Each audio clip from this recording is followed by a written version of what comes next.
Hello and welcome to Girl Awakening YouTube. I'm Jo Hendy. And I'm Amanda Parker. Enjoy this episode of Girl Awakening in all of its vulnerable sacredness. And remember to subscribe and share.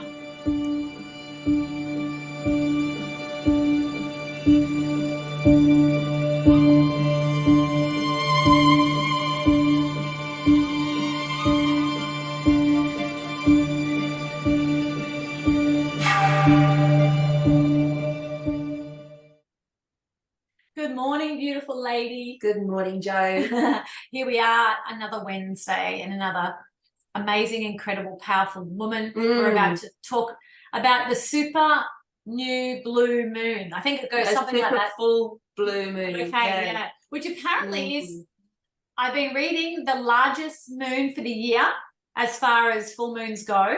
And it won't be happening again for a wee while. So soak it up, people. Yeah, put your water out, put your crystals out. Yeah, oh yeah. Make some really, we're going to talk about it with Emma, who we've had on before, and you'll really absolutely love. We love, and special guest feature Daisy. appearance, yes, little Daisy. We feel really excited about sharing this moment in time because it's a part of some very big energies that are changing around us, and it's really a beautiful thing just to pause and slow down and let yourself be a part of what's going on. Don't be busy around this time. Utilize the energies. Yeah. So that's why we've got Em on, because we want to make the most out of any opportunity that we get. Energetically wise, astrological wise, and all of that. So welcome, Em. We're so happy to have you and Daisy with us. Thank you, ladies. It's been a pleasure. Thanks for having me around again. Yeah. So we're going to actually just hand it straight over, Em, and let you go into all of the good stuff. What's happening? All right. So tomorrow, which is the 31st of August, as you ladies have mentioned, we've got the super blue full moon in Pisces. So as you sort of ladies had touched, super moon means that it's actually the closest orbit the moon is to Earth. So as I think it was Jo mentioned, that will be the closest moon that we will see. So it'll be visible, like more visible within our sky. It will be more potent.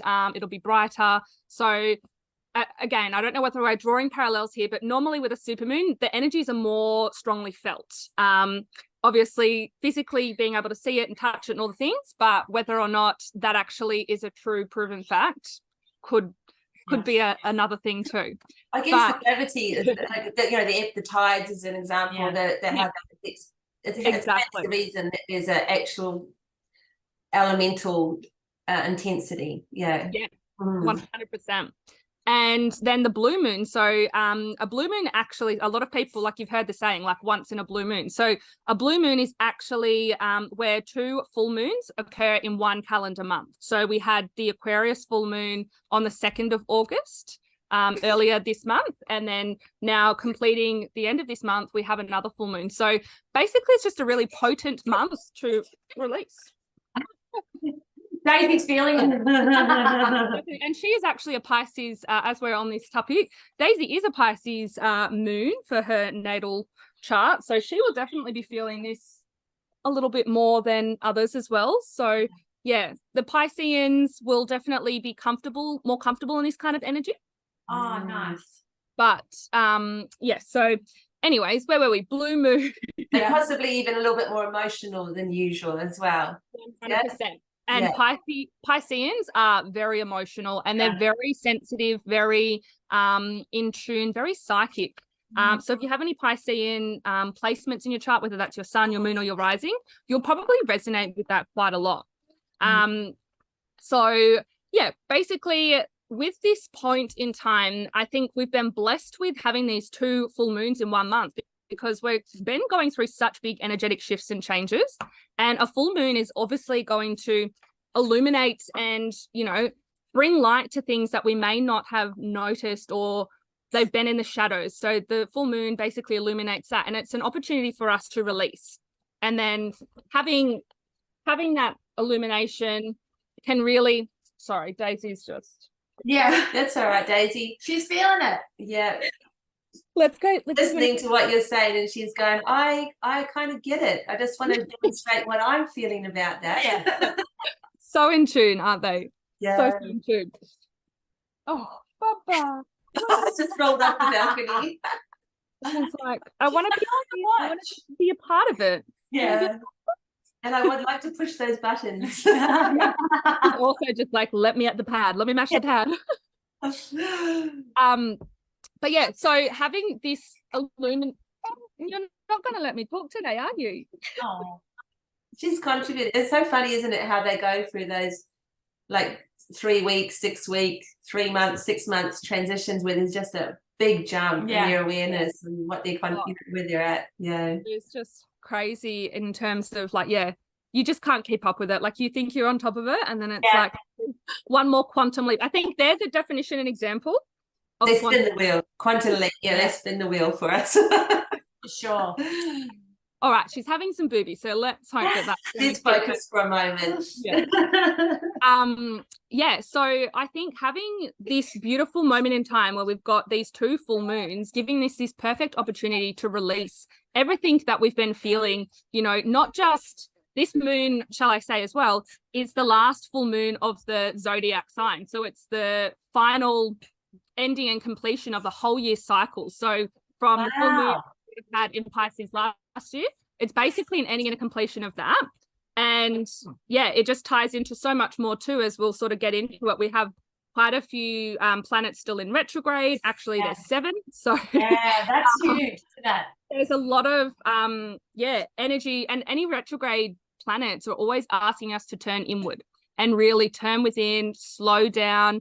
That's essentially what happens when a planet goes retrograde. It slows down with its orbit towards Earth and with how they're actually going with their normal speeds. And then so it goes and backtracks degree points of the zodiac signs that it's already been to. So it's like refining and just going back over, you know, bringing up past things, reflecting on what worked, what didn't, what was, you know, what needs to change moving forward, because it'll kind of like in a retrograde, it goes like forward. It'll hit this degree point and then it goes backwards to a certain degree point and then it will go forward again past that. So it kind of works over that area of your chart a few times. So when we have that, it's a really beautiful opportunity to really just slow down, turn within. Yeah, that's a really you know, with breath work and things like that, like it's just a really amazing time to even think about bringing more of that into your life, isn't it? And as a way of tuning into what's happening and what that brings to you, like the insights that brings or what might come into mind. The other thing that my understanding of retrograde too is another opportunity to look back on parts of us that we haven't healed or haven't actually looked at and dealt with. And so they come back around for us to have another view, like a different perspective on, and be able to maybe clear it out this time around. Yeah, 100%. And it obviously depends, like each planet brings its own signature as to what it's going to be bringing up for each of us. So even though we have like 7 planets in retrograde right now, the only reason that we're probably really feeling this more deeply personally is because we have both of the personal planets, Venus and Mercury, which we feel more directly, because these retrogrades don't happen. I mean, Mercury retrogrades 4 times a year, but Venus only retrogrades once every 18 months. And to have these two both happening together is quite rare, and it's a really internal point. And so, you know, there's so much beauty and things that are going to be coming out from the other side of these retrogrades too. And then this moon falling in the middle of all of it, it's just like, you know, here's the time where you've gone through, you've gone back and you've revisited everything. You know, you've decided that this is what you're taking with you, this is what you're letting go of, and using this moon to actually release that and make that the release point. And that's going to be, you know, I think that's why we've been blessed this month with these 2 moons and, you know, being a blue moon. So I think that is really, really powerful and really cool that we have that. And it's just like the universe and the energies are always looking out for us, I think, which is amazing when we actually start to slow down and understand that it's working with us in the way that we need to have these periods of downtime. We can't be go all the time, and it needs to slow us down and, you know, work on the work that we actually have to do. Yes. Absolutely. It's so funny you say that, because you know, we've had a lot of talk around how people blame certain things too, you know, and it's like you can't, you've got to stop blaming this Mercury retrograde or the full moon, or I'm feeling like this because of this. We need to utilize it and, you know, and use it to our advantage, and take an opportunity when it arises and start asking for help and support, and bring it in. Yeah, definitely. And I think Yes, Daisy. like, yes, girlfriend. And that's exactly right. Like, I always want to use astrology as a tool to empower people, not to use it as an excuse, not to make it as a limiting force. Yes. You know, it's just highlighting ways in which you can understand the energy so that you can better work with it.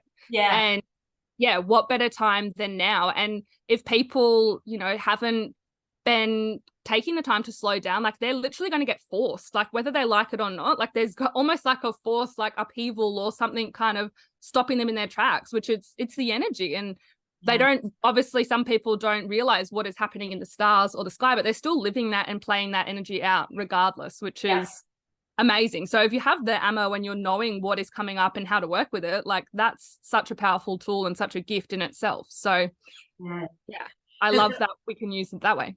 Yes, because when you're just saying that, I was hearing, like, with because the part of the Piscean energy can be like seeing yourself like the suffering, the victim, the martyr, and in the shadow side. But then the other side is the higher consciousness and the illumination, if you want, that comes from seeing how things serve you, as opposed to, you know, as you say, punish you. And so if we take it back to this this Piscean full moon, so as you've mentioned, like, these traits that we have of Pisces, so, you know, I'll talk about the highest expression and we'll also go into the lowest expression.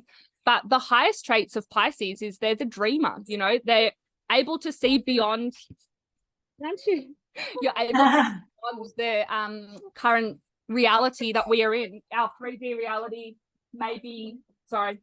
It's all right. Yeah. So yeah, they're able to, like, see beyond, you know, this current reality that we're in. They're able to ascend and see lots of other realms and any kind of things. Like, the Piscean energy is boundless, essentially. There's no form to it. It's very flowing, and that's why it's a water sign. It's a two fish, right? It's that free flowing energy, and they can really let life sort of just flow and, you know, do the ebbs and flow of life. They're really beautiful at that.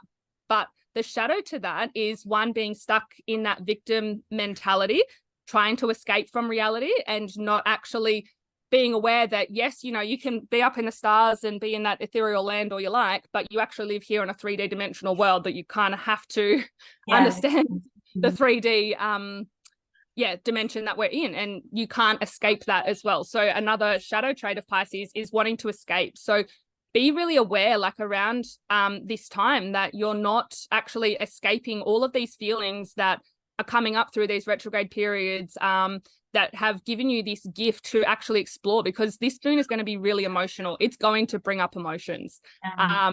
It's, anything with Pisces, and especially a full moon, is always going to be heightened emotions. Tap that in with the super moon, and then we haven't even spoken about the other big player here, but this moon is falling in conjunction with Saturn. So that means the moon and Saturn are pretty much lining up together. And what my take on this is that Saturn is really asking us to be that responsible, grounded person in this 3D reality. Saturn is very much the ruler of he's the Time Lord. He rules our concept of time. So he is really asking us to, okay, you know, you've got all these dreams, but can they actually be brought and grounded into this 3D reality, or are you too busy living up in the clouds?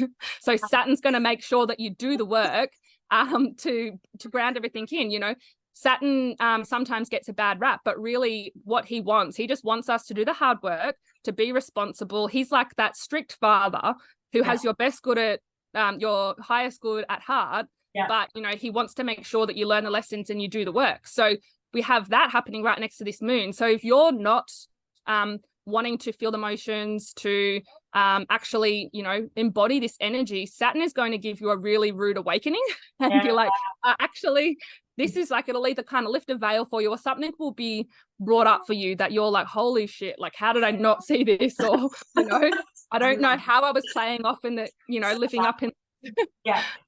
reality.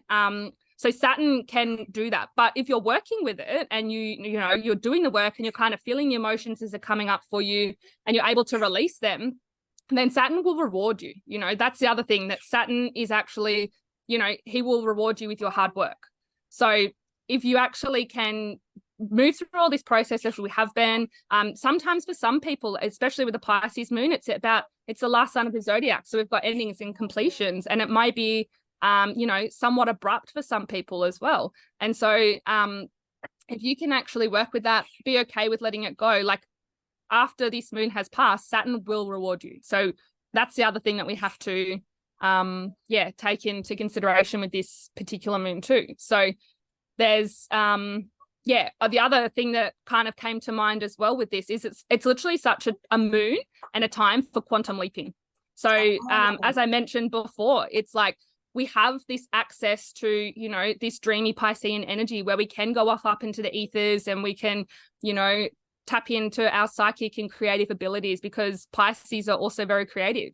And it's like Saturn is here as well to help you ground that in. So Saturn is actually like, if we kind of think of Pisces as like this boundless kind of misty energy, Saturn is going to be there to anchor. It's like a bottle that's going to capture that mist and keep it down here on Earth. If that makes sense. I love that. Capture the mist. Yeah, because that's the other thing. It can be really, like I said before, it's very free flowing and not wanting to be contained, not wanting to, conform in any particular way. It just wants to go with the flow. But Saturn is really asking you that, unfortunately, yes, in this period of time, we do have to conform to a certain way. And that is the way of this 3D dimension that we live on. Yeah.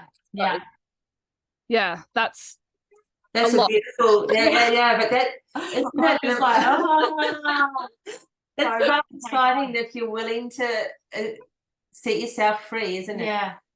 Like I think we've been talking for a while now with like a lot of different things that have been happening over the last few years about the light and the dark, and the more light, the more shadow. And if you're willing to embrace your shadow and do the work, you will be rewarded. And the expansion that comes with that, and what we're just sharing in this, what you were just sharing in with this this moment with the frequencies that are here, the planetary energies that are lending us, that are gifting us with this potential, this vibration to pick up on and resonate with, isn't it really?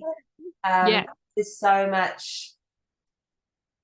It's like the next step is here, the next step is here. Just keep walking forward, and trusting, surrendering, and believing in the beauty, as you were saying, as opposed to the grief or the suffering, or I just keep hearing in my mind or in myself, giving and receiving. So it's like giving yourself an opportunity to take on whatever's being delivered, and then being open to receive what comes afterwards. It's like it's a constant giving and receiving of self. If you want to grow and you want to evolve, there's some challenges. That's just part of who we are. We love a challenge. We didn't come here to take the easy route. It's like, no, as a being, we love to be challenged, but we also love to receive, and we love to receive the gifts and the love and the acknowledgement, for the hard work you do put in. That just using and utilizing all these beautiful planets that are doing all these wonderful things for us. Activations. Exactly. They're activations. All of this is activations. 100% it is. And sorry, I love it. Daisy, we need to understand Daisy language, because I'm sure it's saying. I know. She's like, I don't know if you know, guys, but I'm also the center of attention here. And I'm a Pisces, so right now. She's like, I'm a Pisces moon and I'm a Leo rising. So my Leo rising wants to be seen and heard. My Pisces moon wants to show you all my emotions today. And you're her moon, because you're her mama. So it's like, the emotional safety. And you're her spiritual light as well. Wow, that's really cool. And just with what you were saying before, Jo, I love that you were talking into that receiving aspect and giving to receive and vice versa, and having to be open to the flow of that. Pisces obviously is a feminine energy as well, and the feminine we know is about the receiving. And so you know, you're spot on exactly with what you're saying. It's like, how can you be more open to receiving this energy? And sometimes as we receive, like as you mentioned, there has to be sometimes a surrender, or, you know, you've got to give up something in order to call in something as well, or to receive something. So I think that is exactly what this moon is asking you. It's like, what are you willing to sacrifice, give up, or release in order to call in this new energy and, you know, these new activations, which they're coming, they're slowly coming. Yeah. For me, I keep getting a massive thing around the spring equinox, which is on the 23rd of September. A lot of the planets will be moving out of their retrograde, going direct again.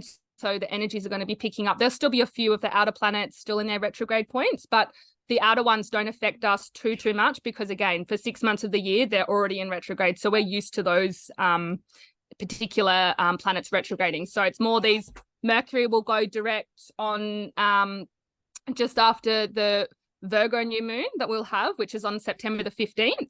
Yeah. So Mercury will then go direct. So again, that energy will pick up, and Venus is going to go direct next week on the 4th.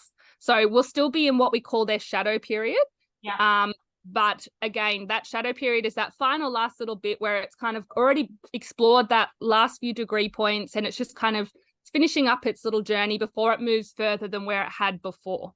Yeah. So, yeah. And then for me, this spring equinox point, I think, is just going to be where we get that permission, and that it's almost like the floodgates are going to open, and everything that you've been working on, internalizing, slowing down for, is going to be manifested and called in. And, you know, like if we're living cyclically, it's spring, you know, the equinox point actually marks, the spring bloom. And so, you know, all these seeds that we've been planting and sowing, and all the work that we've been doing over the winter, and, you know, all this releasing, you know, pulling the weeds out and getting everything out of the garden to make sure that when spring comes and everything blooms up, that we've got the right flowers and the right plants that we wanted to grow, and everything. And a strong foundation. Yeah. That's so beautiful. And the funny thing is, talking about Venus, we walk in the morning, and when Amanda and I meet, it's still dark, but Venus is like the brightest star. And at the moment, it's so bright up in the sky, and it's like, hello, you know, it's just on the horizon, just above the horizon. Like, it's wild. And she's so, there all the time. Well, because she was in her retrograde, so up until, I think it was must have been 2 weeks ago, she was an evening star. And then when she hit her Cazimi point, where she came in line with the sun, and then she fell into the sun, so she becomes the morning star. She'll be the morning star for quite a while before she then catches back up to the sun at the next Cazimi point. And then, she shifts and changes from the evening to the morning star. She's on an 18-month cycle. Wow. So beautiful. I feel so much love and just, I don't know what it is. Every time I look at her, I just feel like it's this princess kind of, you know, beaming down on us. It's like, you are, hello, good morning, thank you. No, she's a beautiful energy, and she's one of the few, apart from the moon, she's the only feminine planet that we have. All of the other planet archetypes are all masculine energies. So that's why she's the representation of the sacred feminine. Yeah. Wow. That's so interesting. So kind of like really appropriate that she's here right now. In and amongst all of this. And like it's almost like, you know, obviously she does have this morning star, but this rising, but it's just like encouraging that, you know, feminine to keep rising. And, you know, we've obviously in history, we've been repressing that feminine energy. And so it's like, how can we actually let this bloom up even more? So there's just like that extra little signature that she goes through her period of the underworld, where she goes as a night star and then comes and rebirths as the morning star. You know, that's a signature of us stepping into our power and rising up into the feminine energy as well. And she has those constant cycles too. So it's, a really beautiful time. And with you, just listening to you say that, like around the feminine energy and rising into our power, and that timeline of like how in the past, you know, many eons ago, we were a matriarchal society, and then we went into the patriarchal society and, you know, became more war orientated, but now we are moving back into that time where, you know, the sacred feminine is holding the space and more into that right brain process of creative thought and feeling and heart space, and where, you know, times of peace, as opposed to maintaining that kind of dogma of, you know, you have to do it this way, and, you know, there are layers where you belong, you know, you stay in your space. The feminine flow and the feminine energy is a really big part of also what's been illuminated, I feel like, with the, you know, this opportunity with the full moon for men and women to embrace great habits within themselves. 100%. And we're obviously, you know, we're made up of both the masculine and the feminine. We have to have that healthy balance. We can't really, I mean, there's obviously times in our life where, sure, we may need to go into more of that feminine receiving mode, and we may need to shift more into that masculine kind of work at mode. So we always are playing that balance as well. That's what we're made up of as humans. Yeah, it's so beautiful. Now, you know, you've been so amazing with sharing, you know, what's happening out there in the sky and everything. And we've talked a little bit about, you know, what we can do to utilize them. Is there any tips that you can give for our listeners to do, or, you know, what do you do in these times? Yeah. So for instance, I will always go to the beach. I'm so lucky that I live close to the beach. So the beach for me, and going for a swim, regardless if it's the middle of winter, I will always swim, immerse, put my head under. Especially with a water moon. That's just such a beautiful way to get in touch with that flowing, you know, watery emotional energy. So the best thing that you can do is, try and get into some form of body of water and immerse your head under, and really just allow that to cleanse you. And, you know, if you're not going to do any specific rituals, that can be a ritual in itself, is to just jump into the water and just ask to be cleansed of whatever it is that, you know, you're intending to release, and that it's washing away everything. You know, if it's worries, doubts, fears, that water is just going to wash it away and, you know, alchemize it into something else. So that's a really beautiful practice that you can do. And then the other thing as well is really grounding. So not only, like, if you have the luxury of being able to go to the beach, you know, dive into the water, get yourself fully immerse, the head under, everything, and then go and lay on the earth. Go and actually intentionally lay down, because on this access point of Pisces, we have the opposite sign, which is Virgo, and Virgo is the earth energy. So you've got the water and the earth. So what a beautiful way to honor both of those energetic points. Then, you know, water, getting in the water and then laying on the earth. The other thing is meditation. If you're not a meditator, or that is hard for you, this is the time to begin or to turn within. This is such a potent time. And I don't know about you ladies, but in my meditations, I've been so crystal clear. It's just been insane, you know, like what I've been able to tap into, because we've got Mercury in its retrograde. So that's the time where we've got, you know, that divine communication, things are slowing down and the messages are coming through to us. And then in particular, when this moon clicks over into Pisces, which will happen at 11:37 tonight, where it shifts from the Aquarius to Pisces, and it'll be in Pisces for 2.5 days. But in that next 2.5 days is really, dropping in, meditating, and just noticing as well your dreams. Your dreams will probably be a little bit more vivid or wild than normal. Pay attention to that, because that is what that can be a way in which Piscean energy can communicate to us. So be aware of your dreams, water, grounding, oceans, and if you want to as well, and playing like with the opposites and the balance, like it's always nice if you want to write a list of everything that you're clearing out or releasing, or you're not taking with you any longer. And, you know, like a full-on ending and completion, because if there's any moon to release under, this is the one. This is the one. It's the end of the zodiac sign. It's, you know, a really potent time to close the door on something for good. It's, you know, we're not taking this forward to the next moon cycle. So, you can write a beautiful ritual, you know, write everything down that you're letting go of, and then you can either go and burn that. You can do what you like with it, bury it to the earth if that calls you as well. Normally with a fire moon, so that would be more where I'd use the fire, but sometimes it can be beautiful to work with the opposite element of the sign as well. So, you know, tune into your intuition as to how that looks and feels for you, but that would be a really beautiful time to just sit down, have a meditation, see what comes up, what you're feeling, whether it's a belief, whether it's a fear, whether it's you know, something like physical in your body, like whatever it is that you're wanting to release, tune into that and actually allow the energy to help you, you know, move that and let it go. Transmute it. Yeah, it's funny you say that, because I've been sitting on this pile of wood and garden just debris for a little while now, and at the beginning of the week I was like, I'm going to have a fire this weekend. I've been waiting to have it, and I was like, oh, you know, but the Pisces full moon, this kind of thing, you know, like, but I kept getting fire, and like I have a lot of air and water and earth. I don't have really any fire on my chart. Yeah. But just literally what you said, it feels like it's a great activating energy for me personally, to kind of maybe like to release. The time is now. Yeah, the time is now. Yeah.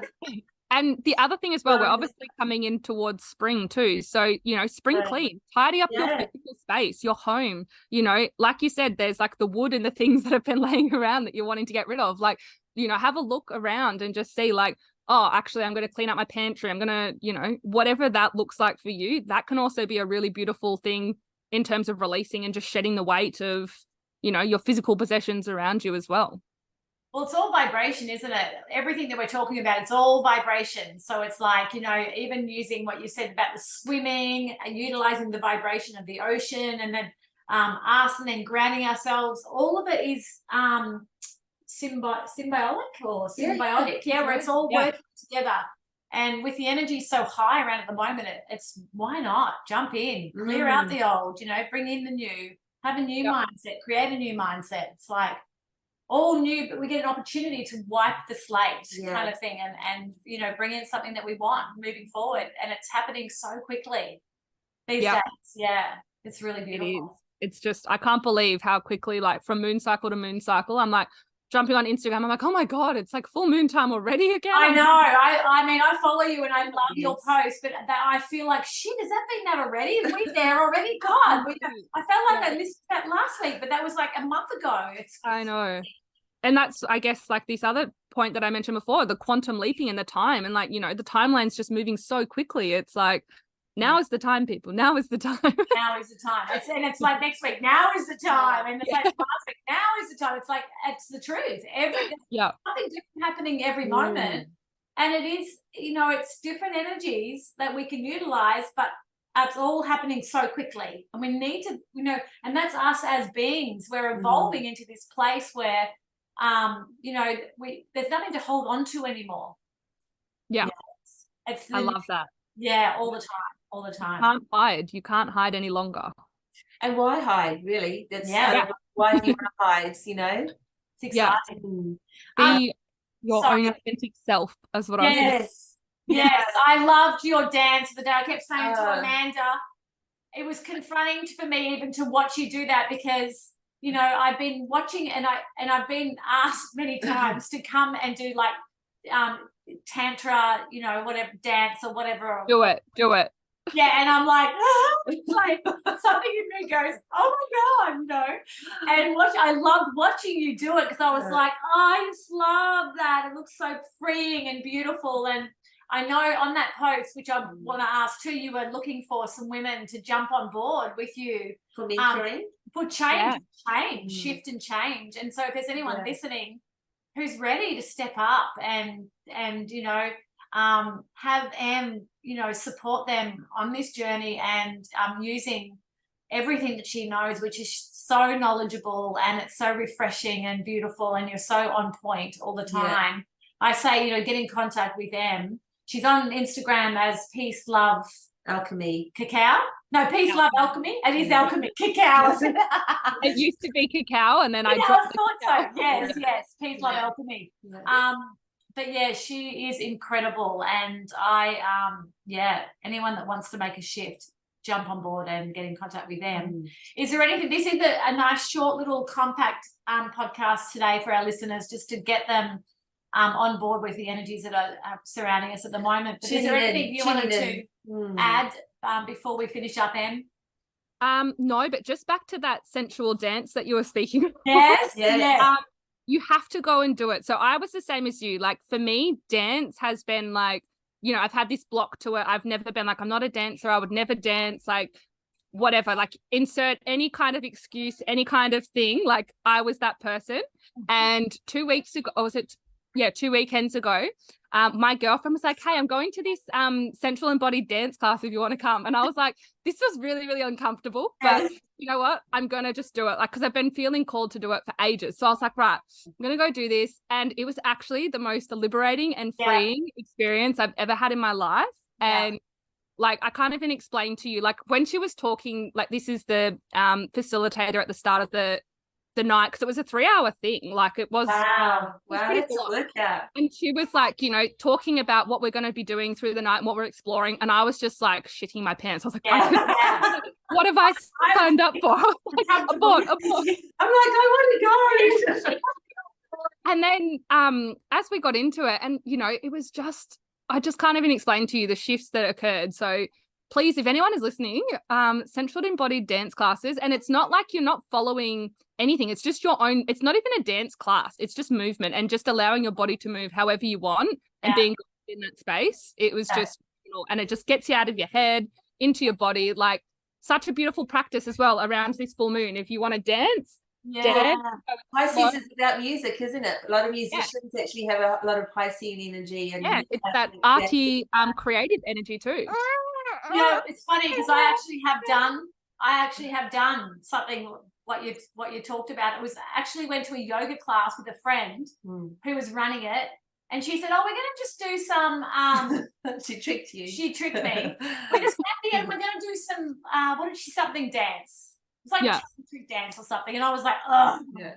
And she goes, there's no movement. It just, I want you to get up, and I just want you to move around each other and just move your body to the music. Well, I kind of was really resistant, and then I was like, what the fuck am I doing? You know, nobody's watching me. I'm sure there's other women here that are feeling the same. So I started to let go. And then all of this emotion came up inside of me, and all of a sudden I was bawling my eyes out, dancing, like freaking out, having this alchemizing profound experience. And I was blown away that this was happening to me through dance. And I know that that's part of my way through, is that whole dance. And the other thing was, oh my God, what is the transcendental meditation where they do the spine? Kundalini. I know there's something in that for me. I've never done it, but I'm being drawn to that at the moment as well. So very interesting. Beautiful. All in the body. But the lady we had recently, Britt Laidlaw, she shared that she as dance being part of her life, that was also part of when she was in her deep, like, you know, mud of the lotus phases, somatic therapy and dance, unchoreographed dance was part of her healing process. Big thing. Which is awesome.